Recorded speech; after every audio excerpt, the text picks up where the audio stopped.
Better to have a short life that is full of what you like doing than a long life spent in a miserable way. Welcome to Footwork. All right. Welcome back to Footwork. I'm Dylan. And I'm Sean. And each week we're bringing stories and tips from around the globe as we dive into our journey abroad. Outline what it takes to follow our dream and hopefully yours, even if it's not soccer. So, Sean, the Gates, was geht up, bro? What's good? Nada mucho, ¿y tú? Not much. So officially, we're back together. No guest this time. And the season has officially been canceled. It's not. It was expected. We saw it coming, but we also had, because we had some friendlies planned. We had a glimmer of hope. We had the last bit of hope, but that's all. But it's gone. There's still hope for the cup. So in my region, Dylan and I, even though in the same league, we play in different regions in the cup. For my region, it's a possibility that we'll play the cup at the end of May, which would then allow training as normal in the beginning of May. It's all based on like the COVID numbers though. So that'd be great. I mean, right now we're still training without contact. It all depends on if all the teams can play enough, because there has to be a certain amount of time to play these games before the real DFB Cup starts with the 1 through 3 Bundesligas. Right. That starts at a specific date no matter what. So if no one is ready for that, they will just appoint someone from each region. Yeah. Based on who had the better league finish. From my understanding, we're already in the semifinals. So there's only 2 games left, I believe. I'm not sure about us, to be honest. So you could easily do those, and that's in 2 weeks or 1 week. You play it on Saturday, and then next week you play the final. Actually, I feel like it's pretty likely we'll play, but then again, who knows? This is the first time I've experienced a curfew. I'm hoping, and we are over a year in, so everything's out the window for me in terms of expectations. Yeah, it's like when we were 16 or 17. Whenever you could drive, but you had to be home by 9. Yes. The worst rule ever. I feel like I just got my permit again. Yeah, now we're back. But mom, I have to go see. But there is one positive about this. Now that the season's been canceled, you can go a little extra harder in the gym. So it's officially bulking season. It is officially. And word on the street is that Dylan is trying to hit 200 pounds body weight by the next season. Like, just trying to be really fresh in the midfield there. Just trying to really be an up and down box to box midfielder at 200 plus pounds. Kind of look like Traore in a way. Is there any box to box center midfielders that are over 200 pounds? No way. I mean, sure, in like Sunday league, but not in real, not in a pro. I mean, 200 pounds as a pro is rare, other than a goalie.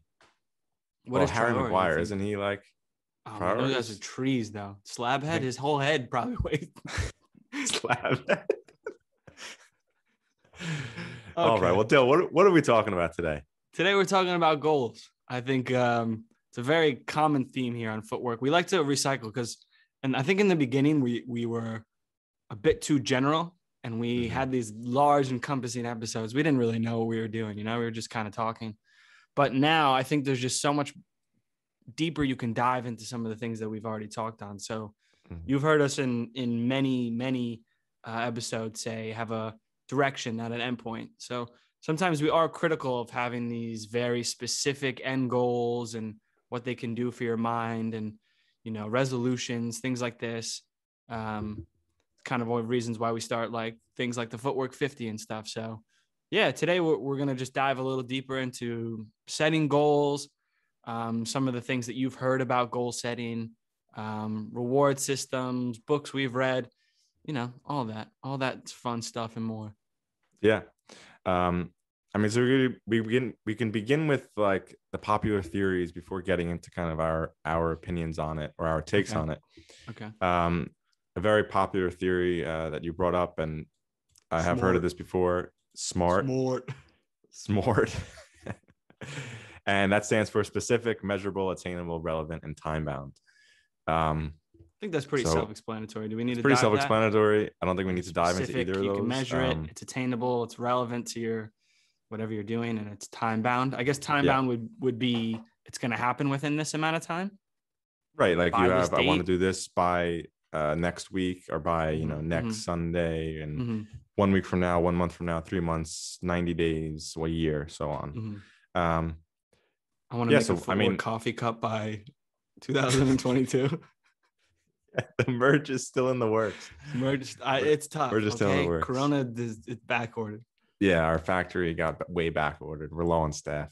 I know we say these things a lot, but we actually do have some really cool plans, but it will just take a little bit because of everything that's been going on. It's just logistical issues. Yeah, we just get a little hyped on these episodes, and we're like, yeah, next week we got merch dropping. We've been sitting on designs for years. Okay. Yeah. Anyways, right. Yes, I mean, what is your take on the SMART theory? So it is, or what? How do you kind of apply your goal setting? Let's just get right into it. Because these theories are great, but I think how we apply this and bouncing ideas off each other is going to be a little more. I don't know. People could take away something a little more than just reading an article or reading what the SMART theory is. Yeah, for sure. I mean, I think the SMART theory has a lot of good things. I mean, obviously, specific, measurable, attainable, relevant, time bound. I mean, these things can all help because they can.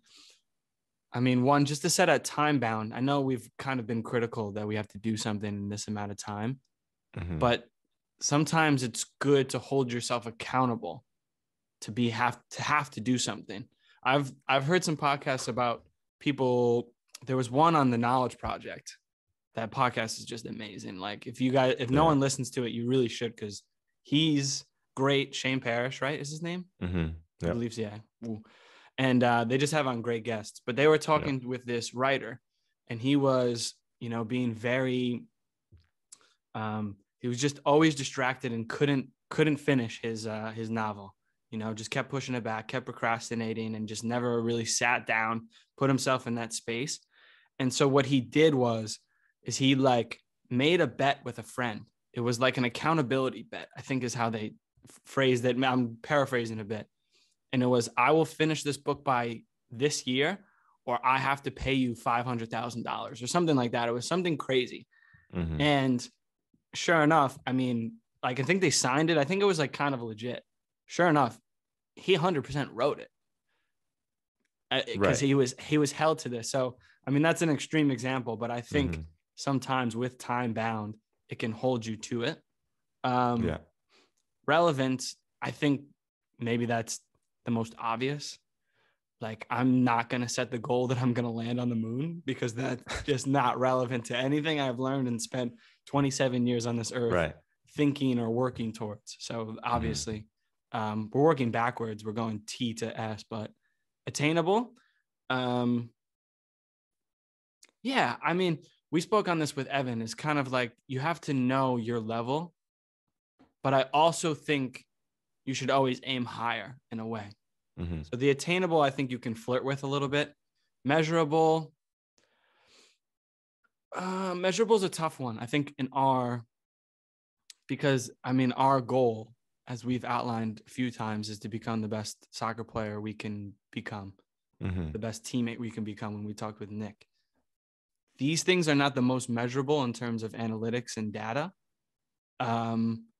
You could measure it in terms of, I was playing 6th tier in Sweden and barely making anything, to, playing 4th tier and literally, you're just one league away from 3rd Bundesliga. So I guess you could look at it like that in terms of measurable.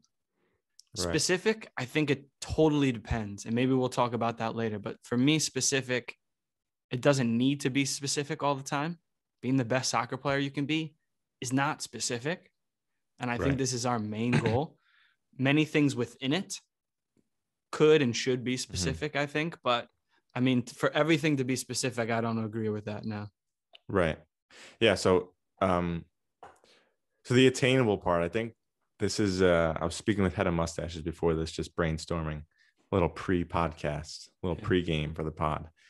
And I think the attainable part is important, because the reason the attainable part changes, whether it's a long-term or a short-term goal, right? So I believe that your long-term goal should be kind of ridiculous. Like if I was to tell you or someone in your close family, friends group that I have this goal that I want to do in 5 years, I'm going to do this.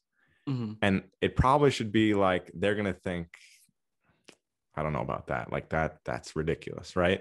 But then every time you go back now, your 3-year plan is a little more realistic.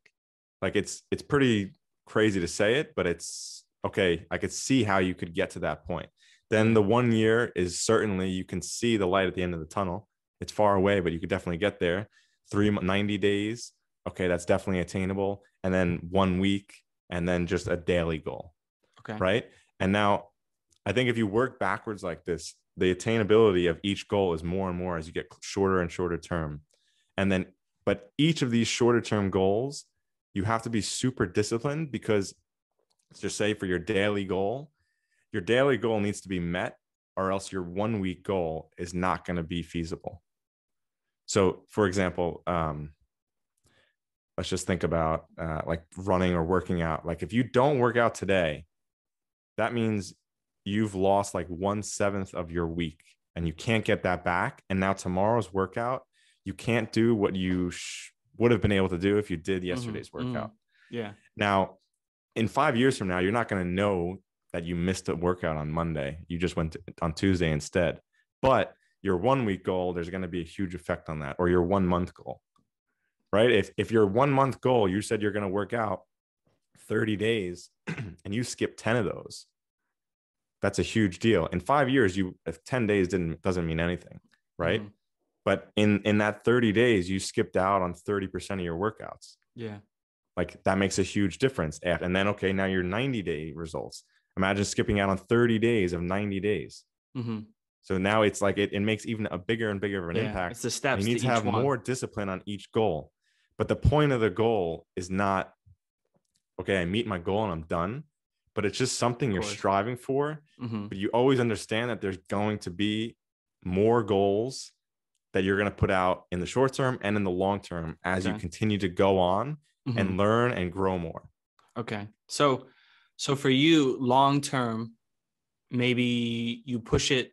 I mean, it's just a little harder to stretch for. It's harder to achieve because it's making you be the person that could achieve that. So you're striving every day. So just to bring it again together, from my understanding, you have all these short-term goals that hold yourself accountable. Yes. Each time to be the person that you need to be to reach the long-term goal. Exactly. So the long-term goal, you could think of it, the short-term goal it's just pure accountability and discipline. Like I have to go to the gym today because that was on my schedule. My recovery is good. And like the excuses are out the window. Like I just have to get this done because this is part of the goal. Now, why? Because in 3 years from now, or 1 year from now, I want to run a marathon. And right now I can't even run a quarter mile. So I need to do the run today. That way sucks, in a year from now, in a year from now, I can run a marathon. Now, the long-term goal, why is that there? To keep you motivated on why am I doing these short-term goals, right? Because the person in a year from now, when I'm on the start line of the marathon, I'm super confident because I trained all these little short-term goals and crushed all these goals. That person is going to be really happy with me today finishing my workout, even though I don't feel motivated, or maybe I'm a little discouraged and I don't feel like doing it because I can now only run a half a mile. How am I going to do 26? The long-term goal is to keep your current self motivated, that I need to make sure the person, myself in the future, is going to be prepared to do whatever the task is at hand. Yeah. Okay. So for you then, are your long-term goals time specific? Do you believe in that, to have a 1 year, to have a 3 year? Remember we talked about where you're going to be in 5 years. Right. So do you agree with the time specific, like specificity? Specificity. Yeah, that's that. We don't know how to speak here. It's all right. So I don't know. This is a tricky one because I couldn't tell you right now what my 5 year goal. I don't have a 5 year goal. I haven't thought about it. Do you have a 1 year goal? I don't even have a 1 year goal. Okay, maybe a 1 year goal. Yeah, it's like, well, first off, we don't even know if we're gonna play. So like footballing wise, it's just continuing to get better and train and get better every day. That's kind of right now, maybe because of the situation, there's so much uncertainty that it's only like I'm only have short-term goals. Yeah. And it always, I just push out to 200. And then just continuing to have short-term goals, because right now like there's a lot of uncertainty that I don't know is going to happen. But let's rewind then. When you got to Germany, right. This was before Corona. Did you have, sure. I mean, you kind of had a plan 100%. to get into the next league by a certain date. Exactly. How long? Like, what was it? Exactly. I mean, it was to get into the league and move up. So I guess, no, when I first came to Germany, it was first off, get in the league. I didn't really know the league systems that well. So I didn't even understand what the Oberliga, like in terms of, now I have a better understanding of this is a good level. This is not a great level, and realistic approach to how you can get to the next one. Yeah. So it's really just playing. Like, I just want to play because I came from Mongolia where I was playing, like I'm for sure playing every game, to now like not guaranteed to start, even play or even make the 18-man roster. Yeah. So that was much different. Then the next season, the following season, so I played 6 months at that first team. The following season for sure was, I want to play this full season. And by next season, I'll be in the Regionalliga. I'll move one league up. That was the goal from the start. And then it was just like the short-term goals. Like, I need to play in training really well every day, learn something new, and then in the games perform. And I guess that's kind of how it is. It's like a daily goal is training every day, working out in the gym, preparing yourself. And the next longer term goal is just 7 days away. It's the next game. Yeah. And then it's like, okay, maybe by the midpoint of the season, I want to have this amount of goals. Yeah. Literally goals. Like, I want to score 5 goals. Yeah. And then my second half of the season, which it was at the time, I got injured, but my second half, I had 5 goals by the first half. I said, I want to have 10 by the end of the second half. Like, why not continue on scoring at this rate? That was literally scoring goals. But yeah, something like that. I don't know. It's a tricky thing because I don't really have a lot of long-term goals. As much as I'm saying this, I can't think of any long-term goals that I have, because it's kind of just like focusing on the short-term ones and improving every day.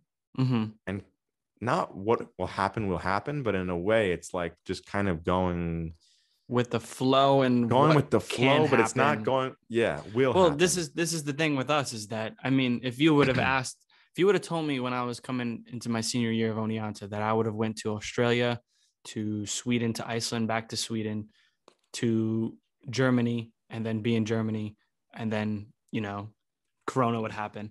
I mean, these are just the things that you have to deal with. So here's what we'll say, because I think we kind of touch on this all the time. I think it's okay to have not end goals, but to have these 1, 3, 5 year goals. And I think it's good to have them, but I think you have to know that it can change at any time. So you have to be able to let go of that goal and not define yourself by that goal, and then make a new goal. These goals are not tattoos. It's like you're just writing it in pencil. Yeah. Like, you can make a goal great, but understand there's going to be thousands of goals that come before this one that you're, supposed to check off because you're heading towards that one.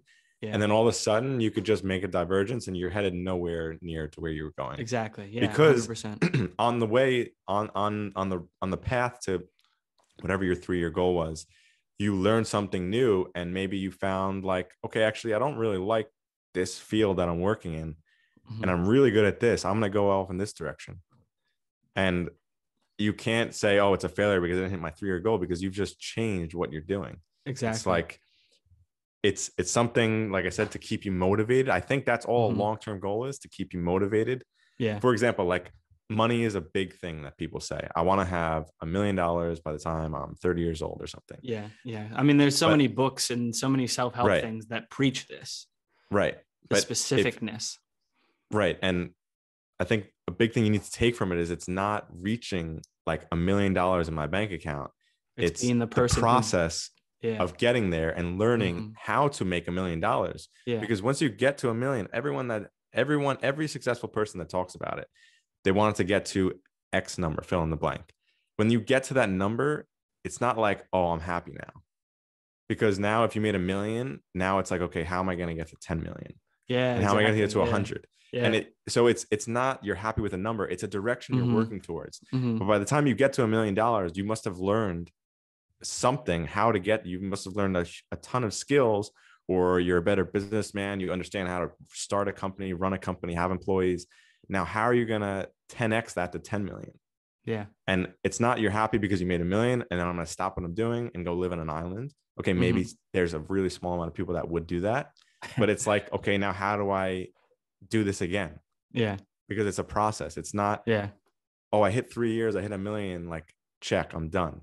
It's just you're working towards something to keep you motivated on why you have to do these mundane daily tasks. Because at the end of the day, you need to know this to get to the next place, to get you closer to making $1 million.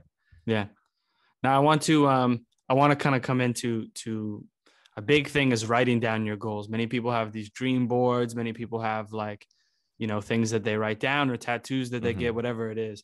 Are you someone who writes down or has written down goals? And if so, like, do you have any to share? So no. Now I've John's heard not a writer.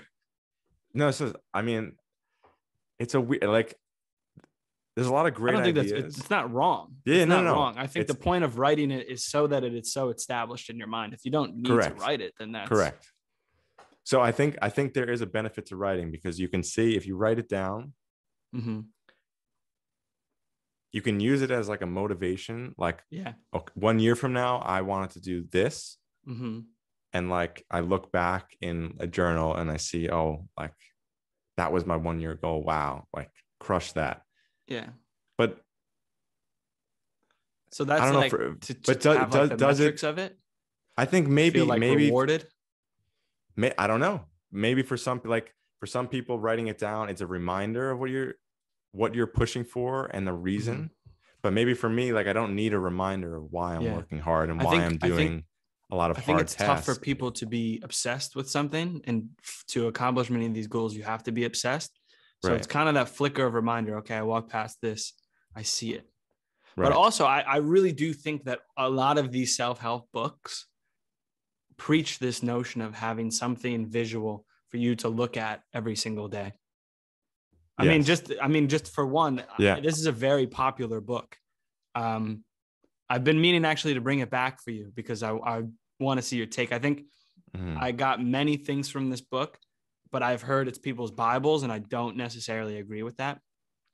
But like with all of these self-help or, believing books, I think self-help is kind of like a whack, corny, stigmatized term at this point, like self-help, motivation. Yeah. But it's a flooded market.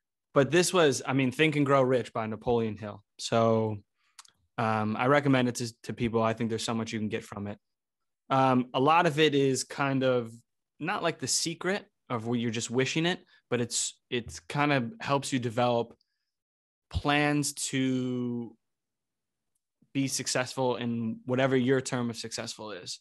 A lot of the times they use money because it's just an easy term for people to kind of associate with and understand what he's trying to say. So one of his big things was, I'll just read these off. So there was 6 steps to transforming desire into its material counterpart. So whatever your desire is, it's taking that mental desire and transforming it into something that is actually tangible. So this one we'll just do with money because they did it with money as well. So number 1 was to fix in your mind the exact amount of money you desire. Number 2 was, what are you going to give back to get this money? So I guess, what are you going to sacrifice? Number 3 was establish a date by when you will acquire money. Number 4, create a definite plan and execute. Number 5, write out a statement stating how much you desire, the time limit, and what you intend to give to get the money.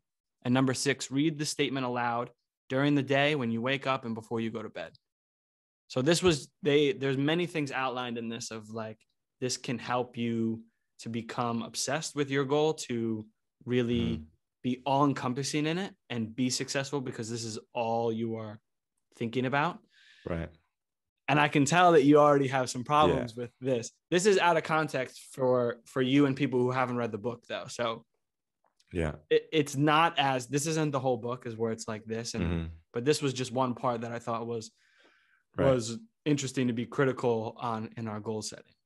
Right. So when I was in Sweden, in Grythyttan with Pat Sullivan and the boys and all the Americans in this small town, I was in a very big crossroads in my career and life where, I was kind of lost in like what I was going to do and playing in a level where I thought I was better than.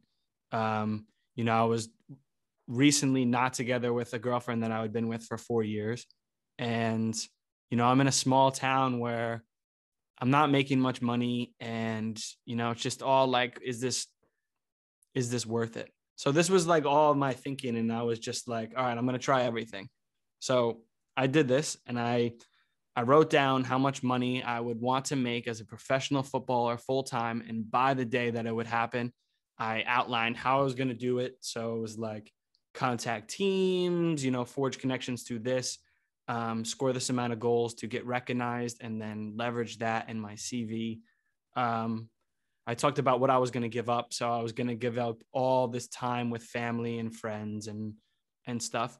So you can kind of see like some of the things that I'm saying I've actually done, Right. and it's kind of like, maybe it wasn't necessary. I mean, it's not something you did, but it is something that we both kind of surrounded ourselves with, I guess I would say. And yeah, I mean, I posted it next to my bed and I read it in the morning and at night. Did I reach that goal that I wrote down? 100% not.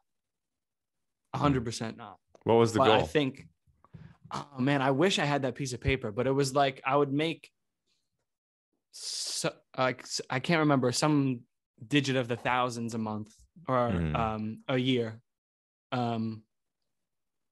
Maybe no, it was a couple thousand a month. I can't remember what it was, but it was like that. And I would play in a specific professional setting. And it was supposed to be done by like, I think the time I got to Germany. So playing in the Oberliga where they finessed the contract out of me and I was making 50 euros a month. Other than the 30 euros from the fan. 30 euros, that's what it was. Yeah, for pizza. I mean, I didn't attain it. Now, at that point, I had just been through a lot in the game and like the twisting of reality and how it's so, I mean, even without Corona, just you never knew what was going to happen next.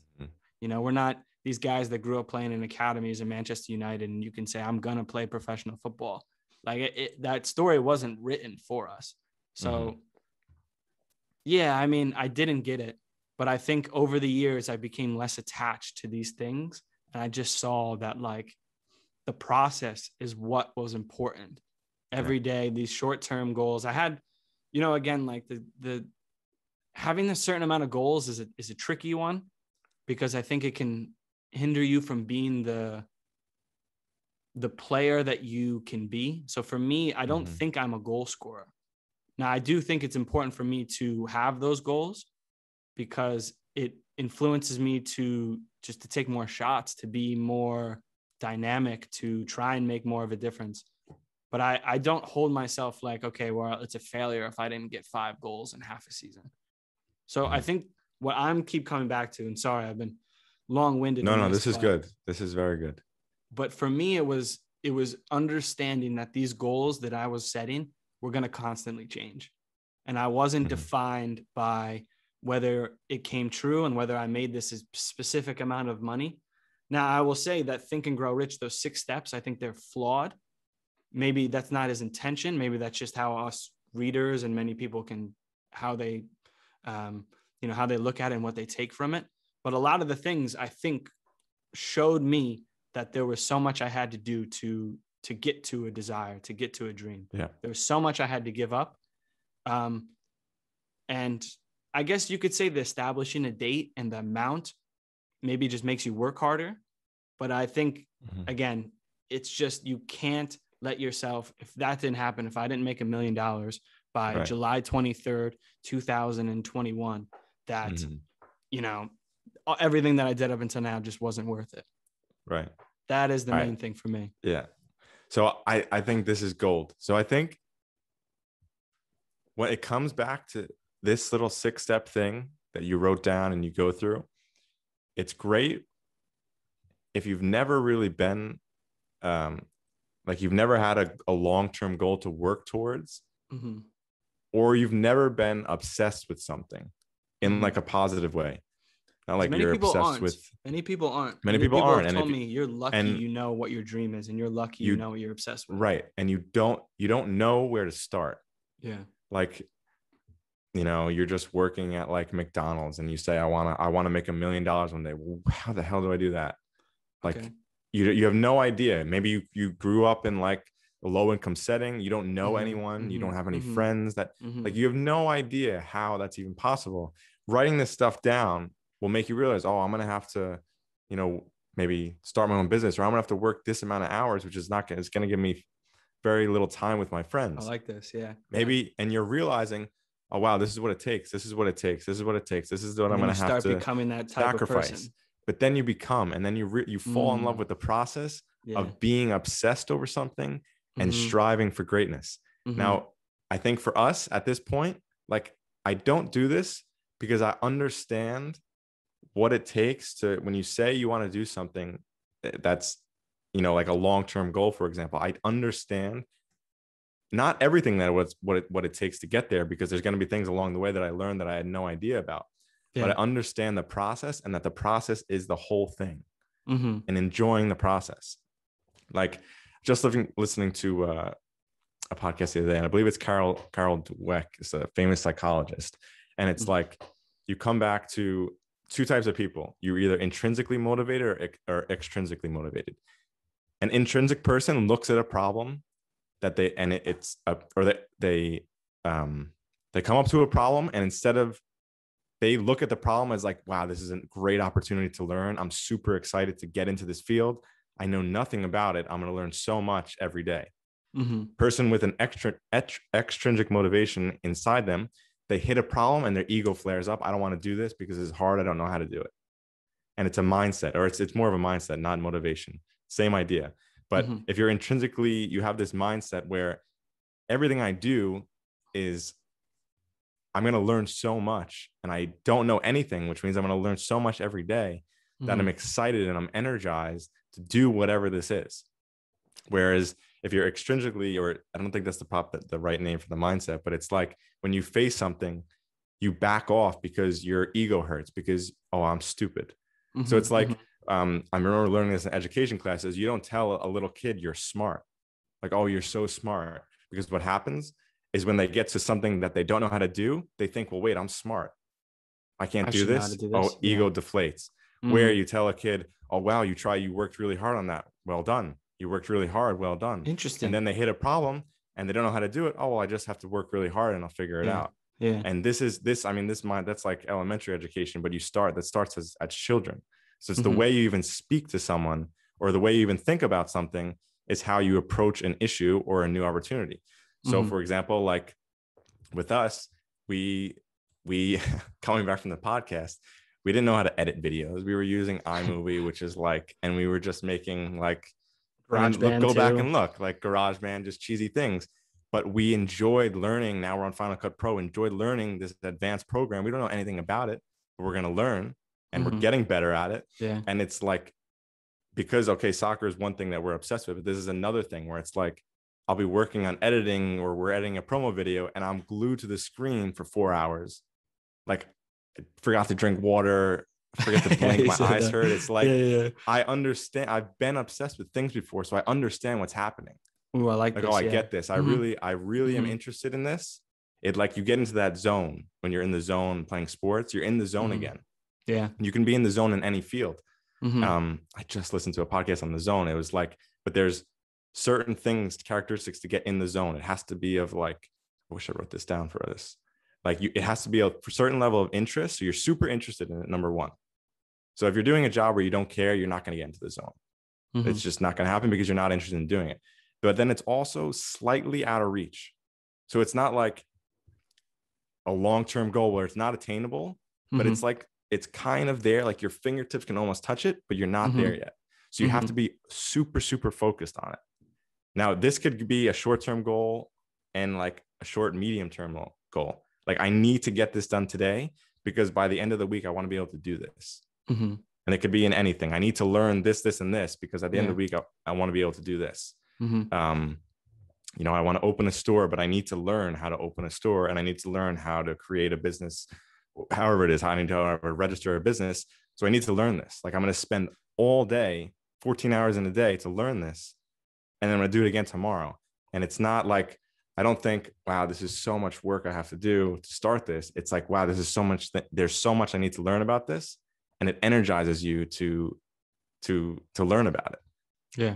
I mean, it's funny we're speaking about this because this just happened with me with something else. Where It's like, I spent last week, I mean, you know about this. I spent the whole last week, like every waking minute of my day learning about something. And like, I caught myself like, okay, I'm getting obsessed with this. Like, I'm trying to learn about it. And here we go again. Like, I'm just You're diving deep in the zone into whatever it is. Yeah. And like, I think for us now, we've come to a point where we understand the commitment levels and the sacrifice levels and the obsession levels that it needs to get or to create something great, like excellence. Like, there's no like moderations for cowards. Like, there is no like, I'm going to kind of do this, like half-ass it. Like, that just doesn't exist. Sure, there's some things that I'm not that interested in, then I'll just, okay, we'll go with the flow. But if I really want to do something well, like, I understand that it's going to take a lot. Yeah. And the people in my closest circle understand that as well. And they understand me and why I'm doing this, because they understand what it takes to do whatever it is. It can be in sports or out of sports. It doesn't matter. Man, I really like that. I really like the just to come back to it is the thing that you said about the McDonald's is like, I'm working at McDonald's, but I want to make $1 million one day. It's like, it's a good place to start. Cause again, like, people, one, they don't always know what they like and what they love and what fulfills them. But it's so right where you can kind of just trick yourself into being in these scenarios where you're working hard and you're creating money or you're creating connections and stuff. So like, for us, one of the reasons where we started Footwork was to just create connections and talk to like-minded people and tell people stories. And maybe this would lead to something else after soccer. You know what I mean? Right. And it's like the same thing. We know the dedication it takes, and we know we want to make Footwork as good as it can be with these promo videos, learning these promo videos, getting good guests, having good conversations, because we know exactly from soccer what it takes. We know the sacrifices that it has, and we love doing it because it's become a part of that, from the same reasons why chasing a goal as a professional soccer player has become that. And for someone who doesn't know that, I think you're exactly right. It's a good thing just to have a long-term goal where it's to make a ton of money or make $1 million, because if it's influencing your short goals enough where you're becoming those short-term goals and you're doing those things and you're being the person that can make $1 million, you'll find out what fulfills you and what you love and what you don't love through working, trying it, and not, like you said, moderation is for cowards, not going just like a step in, not just dipping your foot in the pool. Like, go all out. And if it fails, okay, it failed. I'll try the next thing, just like the goals. Okay. The goal didn't happen. That's good. Let me reassess and make a new goal. But I'm not defined by that failure but I was working hard. Like, I'm not defined by some of these early iMovie videos, now that I'm a Final Cut boy, this is just, I wanted to make the step. You go all in, and then you see what works, and then you reassess. And it's the same with your goals, I think, every time. But it's keeping the short-term things constantly moving, constantly like reflecting the person you need to be to reach those long-term goals. Yeah. You hit the nail on the head, buddy. I mean, it's buddy. I'm not your buddy friend. I'm not your friend, pal. Where were we going? Yes. So it basically, I think the whole like Think and Grow Rich, it's the idea of understanding the process and understanding the process to do anything excellent, anything like of excellence, rather. I mean, everything has a different definition. Thrown into something, right? And like, of course, I didn't know this when I was, say, 15 years old. I had ideas because my older brother. Okay, I knew. Like, I saw him training, how hard he trained in terms of soccer and in the Manchester gym. United. Like, okay, I kind of see him, how he trains at the gym 2 or 3 hours a day, and then he has training at night, and he's going for runs on his own. Like, all right, I'm going to try to do that. But like, other than that, I didn't I didn't know what to do. And now I'm sure in 5 years, I'm going to look back like, oh, I didn't know a lot back then. Same thing. I look at my college stuff like, okay, I was working hard, but I could have worked maybe a little smarter or did some things that would have helped me now. And it's just a process of like, I'm going to keep working hard and committing, but understanding that I'm going to learn along the way. I'm going to be a different person a year from now than I am right now. And I can't tell you my 5-year goal because I don't know what I'm going to be doing in 5 years, but I do know that I'm going to be obsessed with it. And I'm going to be incredibly successful with it, whatever it is. I don't know what it's going to be. I have no idea. Or where, but or where it is. But I know 5 years, you're still going to be playing football? That's a great question. Well, definitely playing football. Where? I don't know. Yeah. I mean, realistically, probably. You'll be 31. I have no idea. 31. Who knows? Center backs, I mean, what is Pepe? Exactly. I mean, center back, my outside back days will probably be over. But I think center back, I'll go to like I'm 63.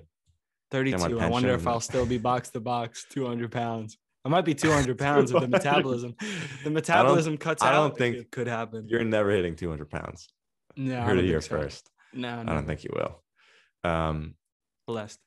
Hashtag blessed. Yeah, so I think this is also why we started Footwork, or what we've realized we started Footwork for, is because this just helps ourselves ultimately. Like we probably get more out of this than anyone else. Yeah. But I think that's what it is. It's like these goals are great when you don't know how to get to something. Like I might go into a field and say, okay, I don't know how to do this. Now I might want to write down, let's just say I want to start a business. I'm not really sure how to start a business. So I'm going to look it up on Google, ask some friends that started businesses, look it up on YouTube. And maybe I'm going to write things down like, okay, you're supposed to do this, this, this, and this, and this, right? Because I don't know what to do. So I can check these off, right? These are checkpoints. Did it. Okay, what's next? What's next? And at some point, like those things, when I start my next business, I don't have to think about it. I know what it takes. Plus, you're just creating this foundation for yourself where you are constantly working. Right.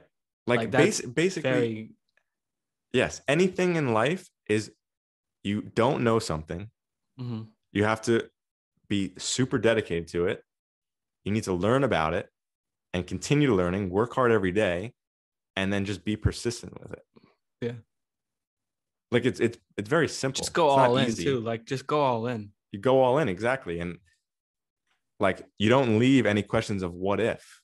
It's like, I'm going to go all in on this. And if it doesn't work out, well, I'm going to learn from it, number one, and I'll probably figure out what I want to do next. Like, I'm like totally in on this and we're going full speed ahead. And I realize I actually don't like this. Like, this is not what I like to do. Yeah. Like, I'm super committed to it and it's running, but I'm realizing this is not what I want to do. Okay, let's pivot and do something else. And now let's dedicate our energy and time to something else. I find that I really start to, like, as we've been learning these things and kind of growing with it, I find that I respect so much people that I see over the years just throw themselves into something and then throw themselves into something and throw themselves into something. Because you may sit back and you hate and you're like, oh, well, that failed. Like, he's doing another thing. Fuck yeah, that's amazing. Like, he just said, or she just said, whatever, I failed at that one, but I gave it my best shot. Now I'm going to try this. Like, to me, those are the people that will just always be happy, is because it's like just a new thing. I'm going to try again. It's the process. It's the idea. And I mean, we can just straight up say, or Joe Funicello, I know that's what you're thinking of. And that's what that was one of the guys I was thinking of. Yeah, 100%. And it's like, okay, he does something successful, but he realizes he doesn't really like it, so he does something else. Yeah. And it's like, from the outside, it's like, why would you stop that? You were making a lot of money. You had so much money, but it comes back to that. It's not the money. It's enjoying the process. You have to do this. Whatever it is, you have to do this every day. Yeah. So, I mean, just look at Dennis too. I mean, Dennis founds a few companies, and then everyone's like, why did you start a soccer team and do all this work? And like, you're breaking even. You like, everyone sees your finances. And he said it. It's like, because it makes you feel good. And that's just another thing. He threw himself into something. It's just a level of fulfillment. It's using the same steps that he used and the same dedication he used to form a company, but he formed something else that wasn't getting the material value in terms of money that maybe a Foursquare was getting, but it was bringing joy to thousands of people, and it made him feel good, and it made people feel good. Right. Like this, and he that spoke foundation about that, came from Foursquare, yes. came from those things. And he mentioned that it's like, how do you start a soccer club? I have no idea. So you list the 10 steps that it takes, and you realize, oh wait, there's 1,000, and then you just tick off the steps as you go. Yeah. That's all it is. But like him as an example, once you start a business and you have a few successful businesses, it's not that it's the next ones are easy, but you understand going into it what it's going to take. Yeah. So it's not like you're surprised by, oh wait, I thought there was only 10 things you have to do. Now there's 10,000. Like, I don't want this. No. You knew that before you started. You don't need to start it and then you're going to back out halfway into it because you didn't realize, because you understand what it's going to take, and that there's going to continue to be hurdles. And there's a lot of things that you don't know that you're going to learn. And maybe there's some things that you think might be unfair with. It's just how it is. And you understand once you do it, or you commit to something and are obsessed and dedicated over something, that you know that that's what it's going to take. So I really think, like, for me, I'm living in like a short, medium goal. That's as far as I go. Range. I don't think there's your long-term goal is set. It is set in terms of, I want to be the best professional footballer I can be. Right. I think that is a long-term goal, but it's also a short-term goal. And there are many short-term goals that go towards that kind of align with that. So your overall goal is broad. Yes. So it's not specific. It's very broad, but there are many specific things that are needed. Yes. Each day. And maybe it is, like I said in the very beginning, it's not the easiest to metric and to analyze in terms of data of me being, because it's not really, I mean, for us, we haven't defined our success on monetary values. I've made more at other clubs than I've made at clubs that are better, and I've played against better teams and better leagues. This is not the all defining success as a soccer player, as an athlete. Well, we've learned that. We didn't know that levels, at first. But we didn't know that at first. Exactly. We didn't know that at first. I mean, what we spoke about with Evan, I can guarantee you, if I go one league down, I will make double the money I'm getting now. Yeah. Like, I know clubs for sure that this can happen, but that's not, like, I understand that that's not going to help me. Is that going to help me get to my long-term goal, which is just become the best possible soccer player in person I can be? Absolutely not. Person too? You're doing it. Well, so I think a good point that you made is like, I want to be the best possible soccer player, but what else can I be better at while I'm doing that? It's like, I can become a better coach while I'm becoming a better soccer player. Yeah. Like, you can do both at once. I can be a better leader, a better friend, a better listener. I can be all these things that help you as a teammate, as a coach, as a captain. It's helping me towards my end goal, but it's like also, it's a little divergence. It's not on this one path towards the end goal. Being the best teammate, as many things teammate that can be any. Right. It's just, I mean, it's falling in love with the process instead of just focused on the prize. I mean, so there you go. Episode 49, goals. The books. Coming up next, the big 50th. Oh my, can you believe, man? 50 more episodes? Than a year we've done this. We've come quite a long way. The first episode went out on April 10th. Okay, wow. So we're past that. So there were a few days, few weeks where, we were a little lazy or something.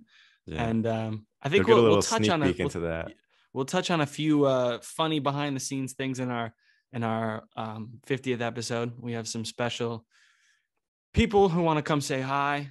And after the 50th episode, we have some cool guests that we're lining up. And let me be clear to relate this to goals. Some of our guests, we are aiming super high. We're aiming super high. If we don't get them, we're not going to, be defined by that failure. We're just going to keep trying. Yeah, 100%. Like our buddies over at Aristocrats podcast, they aimed high, got Jeff Cameron. They're setting the standards. I'm not going to say we're aiming higher, but we're aiming higher.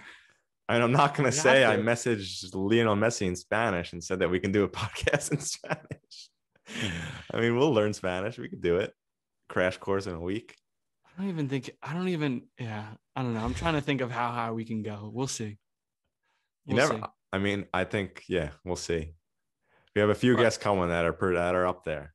Yeah, very cool. Some They are super high cool level, so- stories. I can't wait for you guys to hear. And I know you'll get so much out of, and I know Sean and I will get so much We out will, of. So yeah. on a personal, selfish level, I cannot wait. I'm honestly, excited these for it. conversations, building Yeah. these connections. I love it, man. It's really fun. Exactly. Let's keep plugging and passing. Subscribe to that YouTube channel. Yes, please. I'll be honest, the numbers are YouTube rising, channel, the numbers are weak. We could do better, folks. but it is rising. But It is slowly. rising, I want but it a little slowly. faster. Yeah, We could do better. put in some gold out there. Come on. Set standards. And the share it to your friend, or if not, just take your friend's phone, go on their YouTube channel and subscribe. I mean, it's just like subscribe. that simple. It's not hard. Yeah, tell your mom you got a YouTube account. Okay, sign in with Google and subscribe. You know, Yeah, I mean, come the on. more the better. The more Apple podcast reviews, the better.